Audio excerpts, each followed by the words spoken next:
Last Monday I went to the shopping centre in Barcelona, Lila Diagonal, and it was okay in as much as I got there late and I still managed to get my test drive of a Nissan Leaf. The thing was that it was at Lila Diagonal and I thought it was at Diagonal Mar, which is the shopping centre at the other end of the very long road in Barcelona called Diagonal. So I was in the wrong place, and if I'd have been in the right place, I'd have been there in plenty of time to get my test drive. And so there was I worried I was not going to get to the place in time and I was going to miss out on it and I'd have wasted my journey. As it happened, because it was a Monday and there wasn't too many people who wanted to go for a drive in the Leaf, I got there and they was able to put me in a car and I didn't have to wait very long and everything was just top notch. It was brilliant. It was only a short drive, but it was in some ways perhaps a little bit better than the previous test drive I had of a Nissan Leaf. The first time I went out in a Nissan Leaf for a drive, the salesman got a call halfway through the little sort of drive he was having, and he was talking and I was listening. I was distracted by him. The boss of the garage saying, "No, you can't take him out. No, they're not supposed to be driven out on the road." And so he was having to apologise and all that sort of stuff, and I was being distracted and he was trying to give me direction at the same time, and it wasn't really so satisfactory. And I obviously didn't get to test many things with such a short drive. I mean, I was glad to get out in it, and I thought, gosh, this is a beautiful car. And I got back to the garage where we was going to be sort of buying this from, and I had a huge smile on my face. I was delighted, even though it wasn't totally satisfactory, but still. Anyway, this one was better, even though it was still a bit short. It took a little bit of time getting out of the car park underneath the shopping centre. It was sort of a bit moving around tight spaces, manoeuvring to get out of the shopping centre, up the ramps and stuff like that. But we got out onto one of the roads. In fact, we got out onto the road Diagonal and headed out of the city. I mean, obviously, it wasn't going to be a good idea going towards Barcelona city centre because the traffic was bad enough as it was. So anyway, we went out past a few traffic lights, and the road was fairly sort of wide, and it was easy enough to drive. I was getting a bit of a feel for it. I was quite enjoying having the one pedal eco pedal driving. E-pedal, beg your pardon. So I was doing the e-pedal and quite enjoying that. And I'd said to the fella that I wanted to have a chance to try out the Pro Pilot Assist, and he said, okay, then we'll go a slightly different route to what we normally go. So he took me out through that main road there. There was a little bit of motorway, and on this little bit of motorway, I was able to put on the Pro Pilot Assist. In fact, I mean, he's just leant across and pressed the button for me. And that's something else I would rather not have, but I'll talk about that in a minute.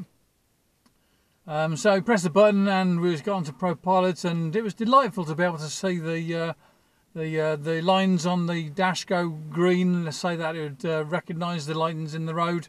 And the little steering wheel went green as well, and it was driving along by itself. And it felt really weird when it was going along a straight bit, and then there came a bit of a curve, and it started sort of driving itself around the curve. Lovely. It felt a bit weird, but it's something I think I could easily get used to because it's going to be hugely much more relaxing to be able to drive a car along the motorways or the main highways like that. So that was good. But it was only a short bit of motorway, and then we got up to a roundabout, and it was basically turn around and go back again. And the other part of Pro Pilot's Assist is the intelligent cruise control. Now, with intelligent cruise control, compared to the cruise control at the moment, it's kind of like magic, really. It's got sensors at the front, and what it does, it will slow the car down and come to a halt if necessary. If the traffic in front stops, intelligent it is. And it felt really weird. I'd need much more time to get used to that because there was like a van or a lorry sort of pulled in front of us, and my foot was starting to head towards the brakes, and he said, "No, leave it, it'll sort itself out," and it did. But I just wasn't used to it, and really that was really the only chance I had to try out the what do I call it, the intelligent cruise control, and as I say, I quite liked it. So one thing that was really nice with the car was the smoothness and the quietness of the drive. It's kind of deceptive really in some ways, because you could easily sort of start speeding because you don't realise how fast you're going because the car's so smooth. And if you're on smooth roads as well, there's little noise from the tyres, so to give you impression of speed. And I didn't speed anyway, but I had to keep my eye on it. In fact, through the whole sort of journey there, I mean, I was having to sort of spend more time thinking about keeping myself safe and the car safe. I didn't want to go bumping into something because it wasn't my car, and didn't want to go putting scratches in it or anything like that. And I was having to think about that in a place where I wasn't really sort of, I didn't know the roads at all. I'd never been down that end of Barcelona before. In fact, I walked around there because it was not too far from the Barcelona football club. I went there last year for my birthday. But anyway, I hadn't driven down there before, and I didn't know the roads, and it was kind of weird. I was having to sort of think about driving rather than I think about testing the car, which is a bit of a shame really, because there's other things I really would have liked to have tested as well. Oh yeah, one of the things I noticed that was kind of strange at first is that you have a centre screen in the car, and what was happening is that motorcycles were coming up in between the cars in the lanes in the road, because there's about 3 lanes across. The motorcycle will come in to get to the front of the queue, and when that happens, the sensors realise there's a motorcycle coming through, and it changes the scene on the screen. So instead of the screen was showing the navigation, although I don't know why we need the navigation because we weren't going that far anyway. But anyway, instead of showing that, it showed a picture of the 360-degree view looking down so that you could see what was all around the car, which I suppose is kind of handy because you're only going to be running people over and doing dangerous things like that. But I suppose it was strange and weird and a bit sort of annoying that I could see these sort of motorbikes in the screen there, and it was something that I wasn't expecting. It is possible to turn that off apparently. I did turn it off once, and then I noticed that as we was coming back again, after sort of going around the roundabout and coming back towards where we started from, he was doing it again. So I don't know if it didn't hold, or maybe I'd have to switch back on the cruise control or the ProPilot Assist, and that's what's turned it back on again. I don't know. With the ProPilot Assist, I found out that you can take your hands off the wheel for around about 5 to 7 seconds. I mean, I would think I'm going to prefer sort of having my hands sort of lightly on the wheel anyway, because it's not autopilot in that it drives itself completely. It is a driving assist sort of thing, and it's not a problem for me to sort of have my knees up, sort of where my hands is rest my hand or my arm on the my knee, so that my hand is sort of lightly on the steering wheel. And that's okay. I mean, it's you're driving along, and the steering wheel, it sort of doesn't sort of go mad and start sort of driving you all over the place. It basically just moves slightly to keep you in the lane, and that's only sort of with small movements. Besides, you want to keep your hand on the wheel anyway to in case something odd happens, which could happen, as some Tesla owners have found out with their autopilots, and they weren't paying attention, and there's a couple of them actually got killed because they weren't behaving themselves. They weren't using it like it was supposed to, like it was designed to be used. So that was something else I had to be aware of, and something else I was thinking about when I was testing out ProPilot Assist. Okay, another thing I'd like to try out and didn't get a chance to try out was the reversing camera.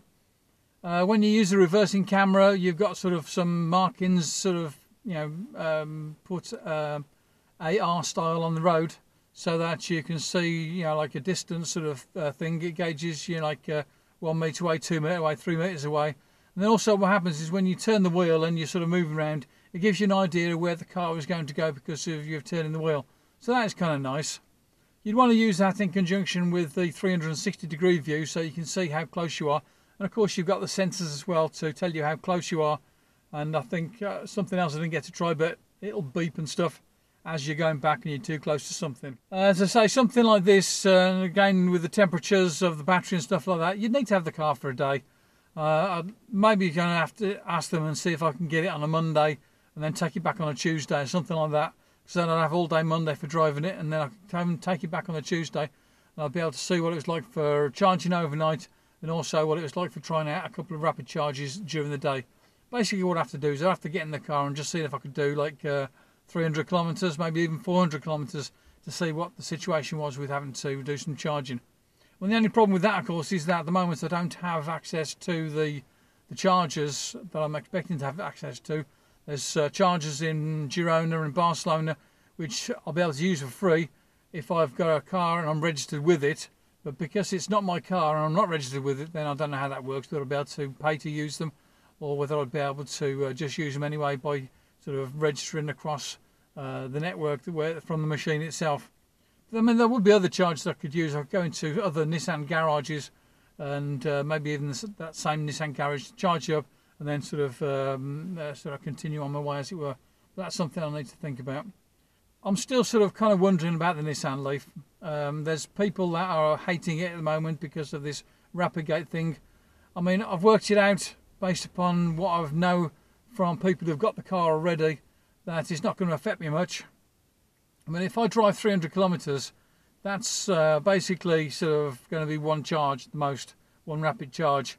And after, say, 200 kilometres, I'm quite happy to stop, have a break for a half an hour, do what I have to do, sort of have something to eat, something to drink, a bit of a walk around, stretch legs, that sort of thing, and then get back in the car and have enough juice in it to be able to continue the rest of the journey, and then sort of have the full journey sort of around about 300 kilometres, maybe up to 400 kilometres, and that's as much as I'd need to do. But then a lot of people are hating it because they say, oh no, I mean, this one time of the year I want to sort of go driving, I want to do 600 kilometres, and you know, the car should be able to do it. And they shouldn't have to wait for, say, 2 hours to put some enough juice in it to go on the next stage of the journey after I've done a second charge on the thing. But again, after you've done second charge, I mean, by that stage there, you'll have driven certainly 400 kilometres, maybe even more, maybe 450 to 500 kilometres, depending on however hard you are with your boot on the accelerator pedal. And by that time, you probably want to sort of have a proper rest of maybe have a couple of hours. And with the charging going, instead of going at 44 kilowatts, it's going in at, say, 22, then it might take twice as long, but then you need to rest twice as much, or for twice as long anyway. So who's worried? You know, what's the problem? I mean, it would be annoying, I suppose, if you had to get somewhere within a specific amount of time, but that doesn't really bother me. That's not. I mean, I'm not a salesman who's got to sort of rely on it for a job and like that.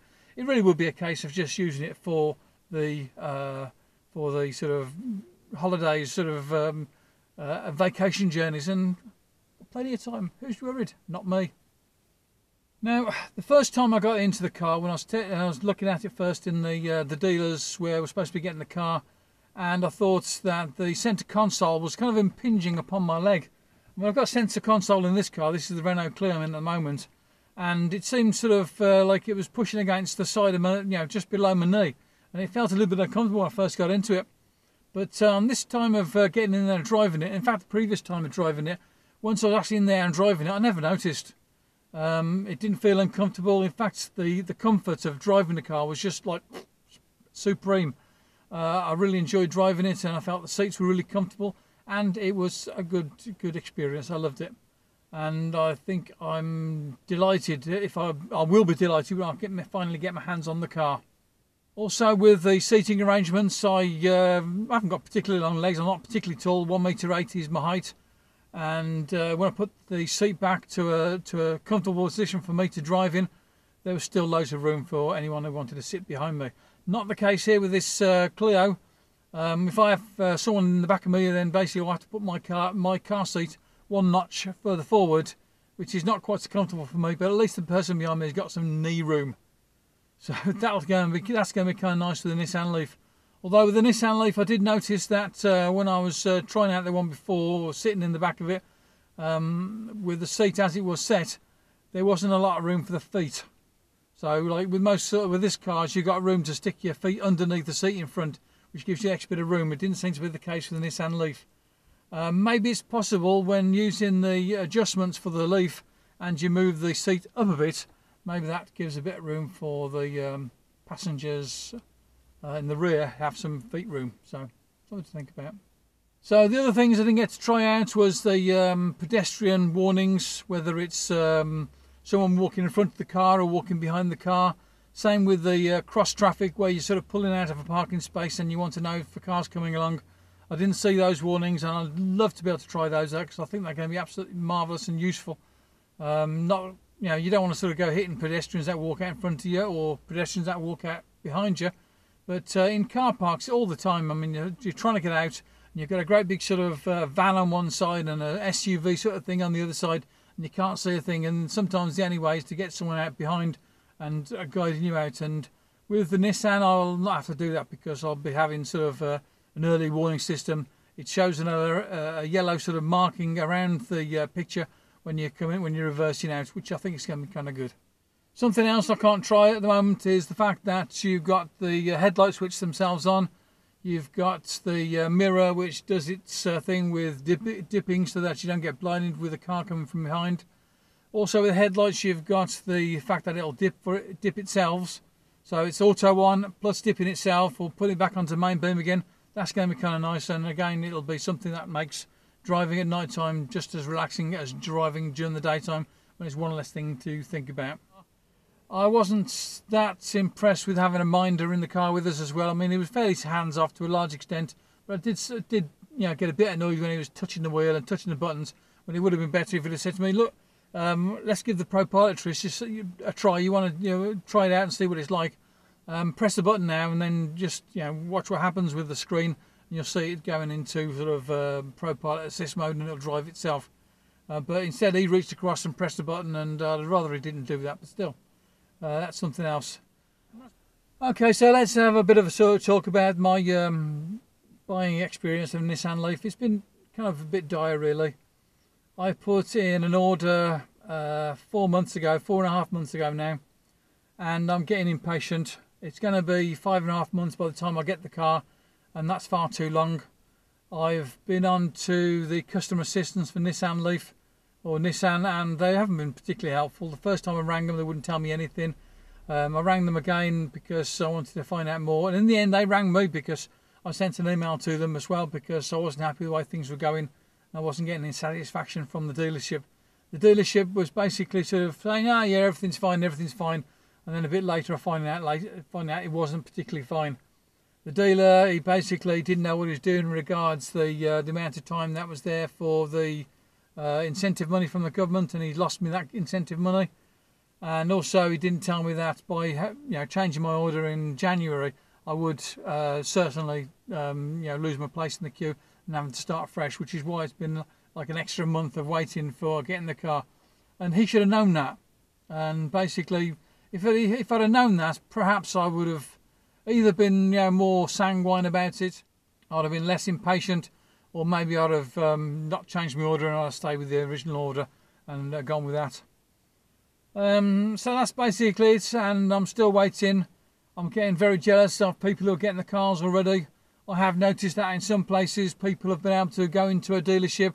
Oh, you've got a car available? Yeah, sure, I'll buy that, and they've had it a week later. Or in other cases where people have gone into a showroom and said, yeah, I'd like to buy a Nissan Leaf. Okay, yeah, well, I can get one of those for you in a month or 2 months, and they've had the car. And here in Spain, I don't know whether it's just a case of ineptitude and bad planning and management, and between the way it works here in Spain and the way it works with Nissan in Spain, that it just hasn't happened. So a bit disappointed with that, but still, what can you do?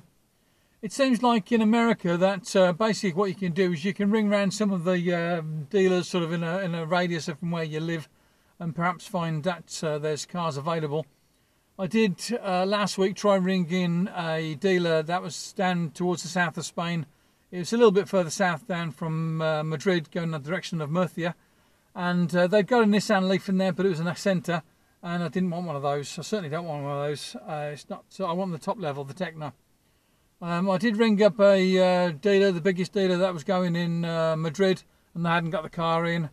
And I mean, that's the thing with Nissan. I mean, basically, a huge company. They've got a huge lot of experience in making these cars. How is it they're only making 4,500 cars per month? It's ridiculous. I mean, Tesla, they're sort of newbies in this here, and they're Model 3.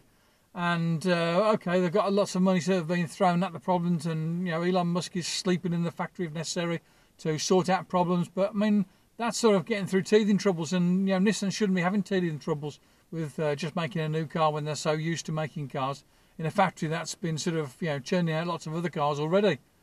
And, in Sunderland, in England, they're making 4,500 cars a month. And what what are Tesla doing? Tesla are making 2,000 per week. So, they're making 8,000, at least 8,000, and they expect in June to be making around about 6,000 a week. So, that's just phenomenal, that is. And it kind of made me wonder, because I mean, there's the fella Bjorn Nyland, who's up in Norway. He's a Tesla guy, and he did a bit of a what EV car should you buy sort of thing video the other day, and he did a list of about 6 cars, I think it was, and there was the Hyundai Ioniq, there was the Golf, there was the 2 vans from Nissan, the Evalia and the van one, and then there was Tesla Model 3 and the Nissan Leaf, of course. And when he all worked it all out, based upon his needs, because everyone's needs is different, but the top of the list was the Tesla. It is, let's say it's going to be 15 grand more expensive than the Leaf that I'm getting. But the thing is, if I'm losing my my government incentive money for buying this Leaf, then maybe I should be thinking about the Tesla, because I mean, it's not so much more, because maybe it's 10 grand more instead of 15 grand more because of this. It's a thought, isn't it? I mean, the only thing is with the Tesla is that still, when you go to the website, it says that you're going to be waiting for 12 to 18 months. And it could even be that you could expect 18 months to 2 years before the car's available. And I want to get into an EV now. I don't want to wait for another 2 years. I mean, at my age, I'm 59 now. I'm 60 soon. I'm not prepared to wait for stuff anymore. I want it now. One car that I didn't test, and this one by Bjorn, was the Kona, and that's coming out soon. And that's something else that I considered as well. But the only thing with that is, again, it's got the CCS charger. And obviously with that, you're stopping yourself from being able to charge up any of the Nissan garages, because it's not a Nissan. And there's not quite so many chargers out there. But at the same time, you can, go for longer sort of distances in one charge, because of the 60 kilowatt hour battery instead of the the 40 that's in the Leaf. The other possibility is to wait longer for the Leaf and go for the 2019 model, which someone says not coming out until the end of 2019, which again is a bit of a long time to wait. I want to get into a car sooner rather than later. Then again, I mean, if I buy this Leaf and then I have buyer's remorse in that it doesn't do what I wanted to do, but I think it will, by the way, then that'd be kind of annoying, because I'm going to be stuck with it, because I'm buying it outright, and I really can't, because of depreciation, I can't afford to keep it for less than, say, 5 years, maybe 6 years. I mean, there's a lot of new cars that are coming out over this period, and maybe I should wait. Maybe I should sort of be more patient. The Nissan Leaf, it's due to arrive on the 31st of May. I'm hoping that, because I've been on to Nissan Leaf or Nissan assistance, customer assistance, that they might be able to get it to me sooner. But again, that's been a bit disappointing as well, because the fact that last Friday, the nice man rang up and he chatted to me. I says, well, look, it's a problem because of this and that, and he didn't tell me about the longer wait. He didn't tell me about losing the government money because of time limit. He's kind of let me down on that, and I don't want to pay another $5,500 for the car, and you got to do something about that. And he said, okay, well, we'll talk to the dealer and we'll get back to you when we've got some more to tell you. And that was a week ago. In fact, it was a week and 1 day ago, and they haven't come back to me. I've sent them an email in the meantime. They haven't responded to that. I did get an email back from the dealership, which I sent 2 days ago, and they just reiterated that it was the 31st of May that the car was going to arrive. And there you go. There's people in the Nissan Leaf 2018 Facebook group who are basically getting their cars after waiting for 3 months, and here's me waiting for 5.5 months. It's not good enough, that's what I say. Anyway, so this is Dave Allen having a really long chinwag about the experience of driving a Nissan Leaf for a very short test drive in Barcelona on Monday, and also about my experiences of buying a Nissan Leaf so far with the dealerships here in Spain. And I'll talk to you again soon. Bye bye now.